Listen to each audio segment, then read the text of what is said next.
ओम शांति। आज बाबा के 24 तारीख के महावाक्य हैं।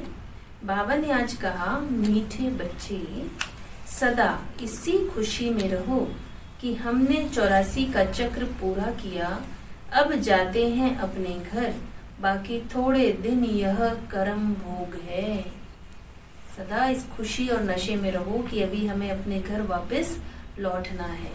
जैसे अपने लौकिक घर जाने की खुशी होती है ना, कोई फॉरेन से आया है तो भारत में आएगा तो उसे बड़ी खुशी होगी कि अपने घर, अपनी भूमि पर आया। उसी तरह हम आत्माएं, हमारा असली घर है परम धाम, तो हमें भी खुशी होनी चाहिए कि हम अपने घर वापस जाते हैं। तो बाबा ने कहा, जो भी इतने जन्मों का कर्म भोग है, चाहे तन मन धन, चाहे संबंधों का, तो वो अभी बस बाबा कहते थोड़ा ही बाकी है, सब चुकतू होने वाला है।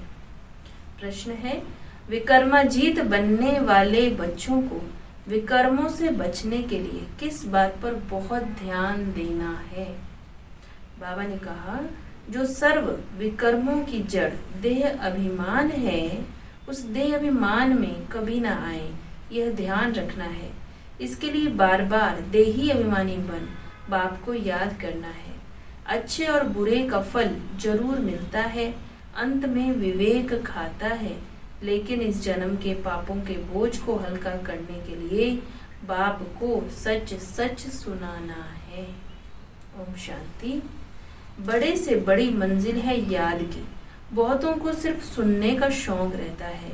ज्ञान को समझना तो बहुत सहज है। 84 के चक्र को समझना है। स्वदर्शन चक्रधारी बनना है। जास्ती कुछ नहीं है। तुम बच्चे समझते हो, हम सब स्वदर्शन चक्रधारी हैं। स्वदर्शन चक्र से कोई का गला नहीं काटते हैं, जैसे कृष्ण के लिए दिखाया है। अब यह लक्ष्मी नारायण विष्णु के 2 रूप हैं, क्या उनको स्वदर्शन चक्र है? फिर कृष्ण को चक्र क्यों दिखाते हैं? एक मैगजीन निकालते हैं जिसमें कृष्ण के ऐसे बहुत चित्र दिखाते हैं। बाप तो आकर तुम्हें राजयोग सिखाते हैं, ना कि चक्र से असुरों का घात करते हैं। असुर उनको कहा जाता है जिनका आसुरी स्वभाव है, बाकी मनुष्य तो मनुष्य है ना। ऐसे नहीं स्वदर्शन चक्र से बैठ सबको मारते हैं। भक्ति मार्ग में क्या क्या चित्र बैठ बनाए हैं। रात दिन का फर्क है। तुम बच्चों को इस सृष्टि चक्र और सारे ड्रामा को जानना है, क्योंकि सब एक्टर्स हैं। वह हद के एक्टर्स तो ड्रामा को जानते हैं। यह है बेहद का ड्रामा, इसमें डिटेल में नहीं समझ सकेंगे। वह तो 2 घंटे का ड्रामा होता है, डिटेल में पाठ जानते हैं। यह तो है 84 जन्मों का ड्रामा, जिसको जानना होता है। बाप ने समझाया है, मैं ब्रह्मा के रथ में प्रवेश करता हूँ। ब्रह्मा के में 84 जन्मों की कहानी चाहिए। मनुष्यों की बुद्धि में यह बातें आ न सके। यह भी नहीं समझते कि 84 लाख जन्म है या 84 जन्म है। बाप कहते हैं, तुम्हारे 84 जन्मों की कहानी सुनाता हूँ। 84 लाख जन्म हो तो कितने वर्ष सुनाने में लग जाएं। बाबा 84 जन्मों की हमें कहानी सुनाते। बाबा कहते 84 लाख जन्मों की सुनानी पड़े तो कितना टाइम लग जाए। तुम तो सेकंड में जान जाते हो। यह 84 जन्मों की कहानी है। हमने 84 का चक्र कैसे लगाया है। 84 लाख हों तो सेकंड में थोड़े ही समझ सकते हैं। 84 लाख जन्म है ही नहीं। तुम बच्चों को भी खुशी होनी चाहिए। हमारा 84 का चक्र पूरा हुआ, अब हम वापस घर जाते हैं। बाकी थोड़े दिन यह कर्म भोग है। विकर्म भस्म हो कर्मातीत अवस्था कैसे हो जाए, इसके लिए यह युक्ति बताई है। बाकी समझाते हैं, इस जन्म में जो भी विकर्म किए हुए हैं वह लिख कर दो तो बोझ हल्का हो जाए। जन्म जन्मांतर के विकर्म तो कोई भी लिख न सके। विकर्म तो होते आए हैं। जब से रावण राज्य शुरू होता है तो कर्म विकर्म हो पड़ते हैं।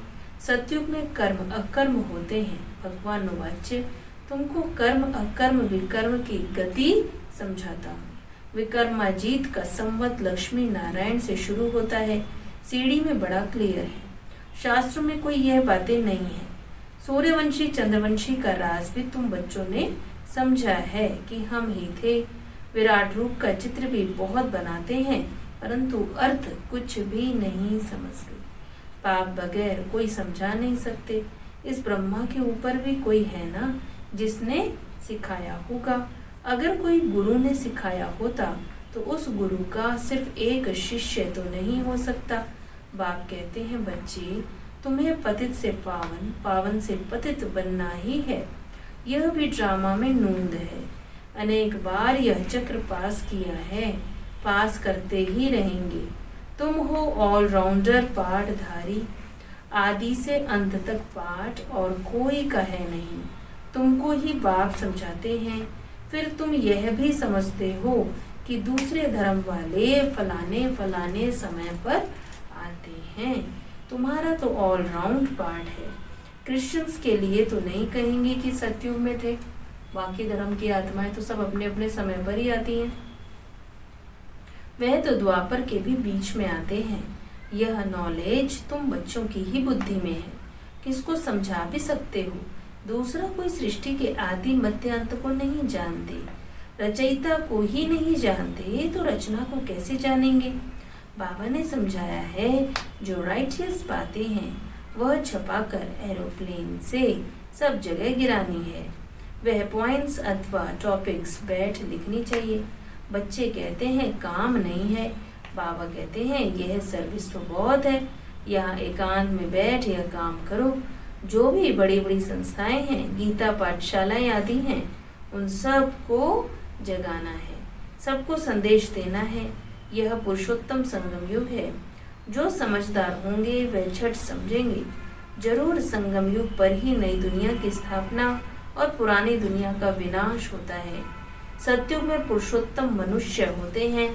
यहाँ है आसुरी स्वभाव वाले पतित मनुष्य। यह भी बाबा ने समझाया है। कुंभ का मेला आदि जो लगता है, बहुत मनुष्य जाते हैं स्नान करने। क्यों स्नान करने जाते हैं? पावन होना चाहते हैं। तो जहाँ जहाँ मनुष्य स्नान करने जाते हैं वहाँ जाकर सर्विस करनी चाहिए। जो भी तीर्थ स्थान बने हैं, हाँ, तो वहाँ पे भी बाबा के बच्चों ने बहुत सेवा की है। मनुष्यों को समझाना चाहिए यह पानी कोई पतित पावनी नहीं है। तुम्हारे पास चित्र भी हैं। गीता पाठशालाओं में जाकर यह पर्चे बांटने चाहिए। बच्चे सर्विस मांगते हैं, यह बैठकर लिखो। गीता का भगवान परमपिता परमात्मा शिव है, ना कि श्री कृष्ण। फिर उनकी बायोग्राफी की महिमा लिखो।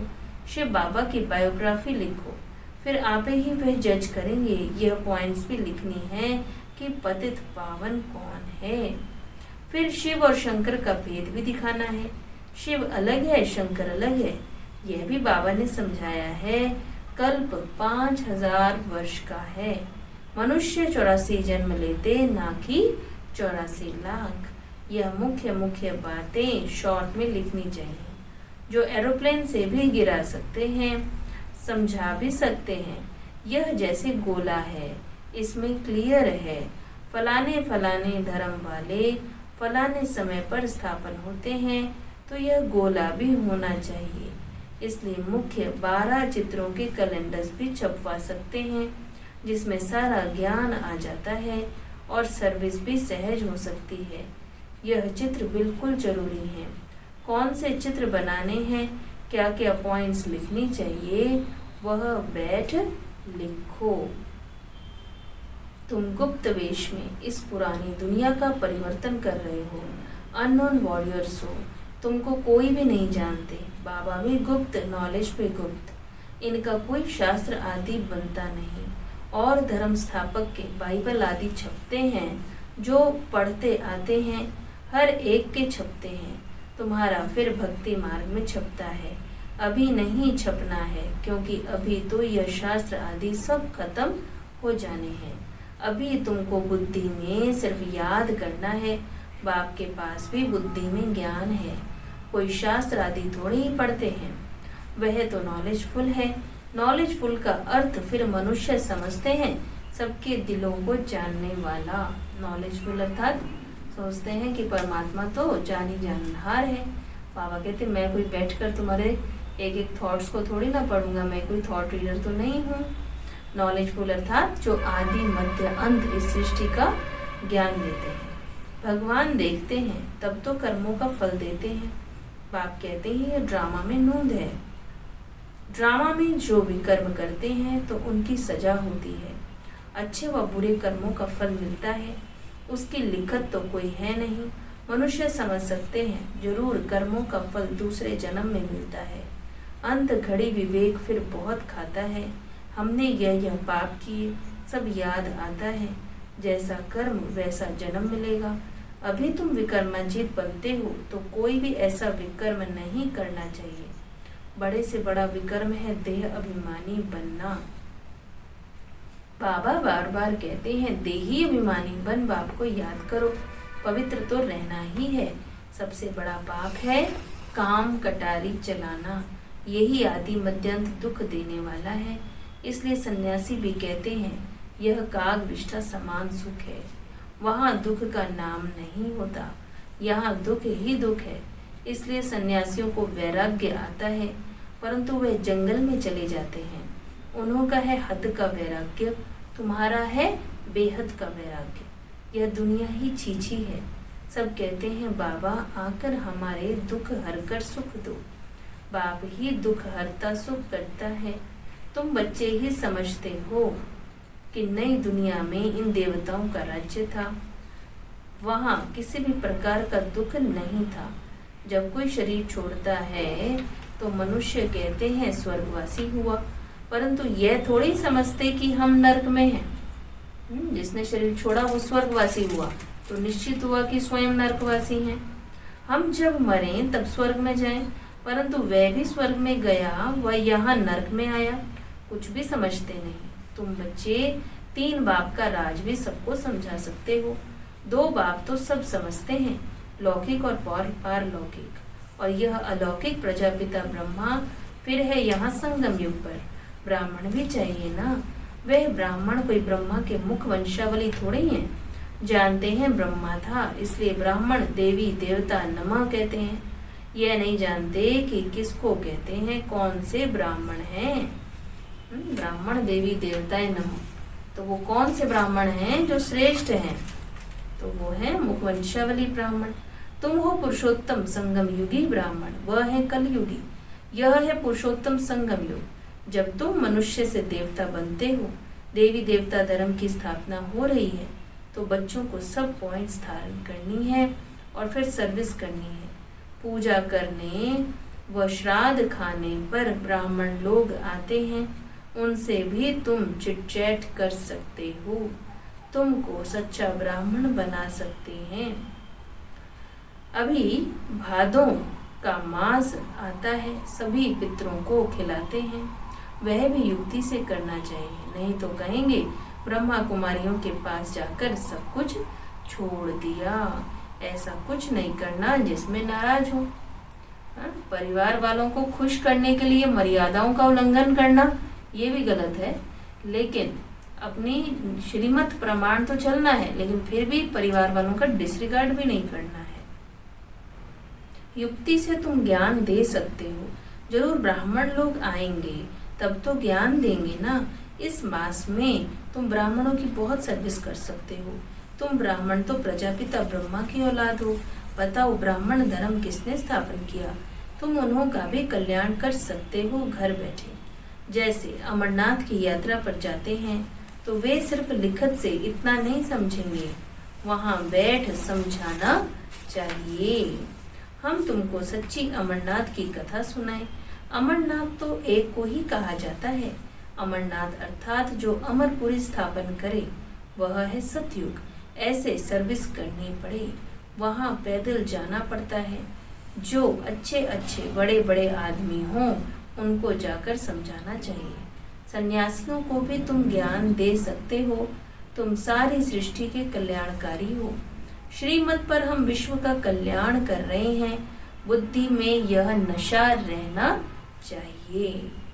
अच्छा, मीठे मीठे सिक्की लदे बच्चों प्रति माता पिता बाप दादा का याद प्यार और गुड मॉर्निंग। रूहानी बाप की रूहानी बच्चों को नमस्ते।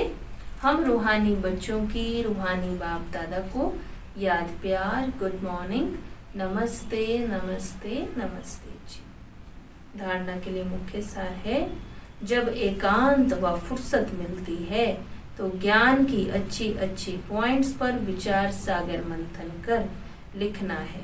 सबको संदेश पहुंचाने व सबका कल्याण करने की युक्ति रचनी है।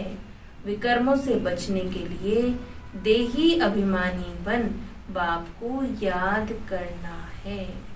अभी कोई भी विकर्म नहीं करना है। इस जन्म के किए हुए विकर्म बाप दादा को सच सच सुनाने हैं। वरदान है, संपन्नता द्वारा संतुष्टता का अनुभव करने वाले सदा हर्षित विजयी भव। संपन्नता द्वारा संतुष्टता का अनुभव करने वाले सदा हर्षित और विजयी भव। जो सर्व खजानों से संपन्न हैं, वही सदा संतुष्ट है। संतुष्टता अर्थात संपन्नता।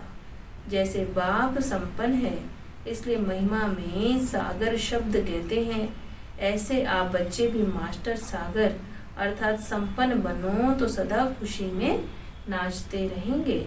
अंदर खुशी के सिवाय और कुछ आ नहीं सकता। स्वयं संपन्न होने के कारण किसी से भी तंग नहीं होंगे। अंदर से स्वयं भरपूर होंगे तो संतुष्ट होंगे। संतुष्ट होंगे तो कोई भी आत्मा से परेशान या तंग नहीं होंगे। किसी भी प्रकार की उलझन या विघ्न एक खेल अनुभव होगा। समस्या मनोरंजन का साधन बन जाएगी। निश्चय बुद्धि होने के कारण सदा हर्षित और विजयी होंगे। निश्चय बुद्धि होने के कारण सदा विजयी होंगे, हर्षित होंगे अर्थात निश्चिंत होंगे। स्लोगन है, नाजुक परिस्थितियों से घबराओ नहीं, उनसे पाठ पढ़कर स्वयं को परिपक्व बनाओ। नाजुक परिस्थितियों से घबराना नहीं है। कोई भी परीक्षाएं, परिस्थितियां, अभी भी देखो दुनिया में कितनी समस्याएं तरह तरह की बढ़ ही रही हैं। तो कैसी भी परिस्थिति, चाहे मन की परिस्थिति चाहे बाहर की परिस्थिति है, उनसे घबराने की बजाय उनसे पाठ पढ़कर स्वयं को परिपक्व बनाना है अर्थात स्वयं की स्थिति को मजबूत, अचल, अडोल, पक्का बनाना है। अच्छा, ओम शांति।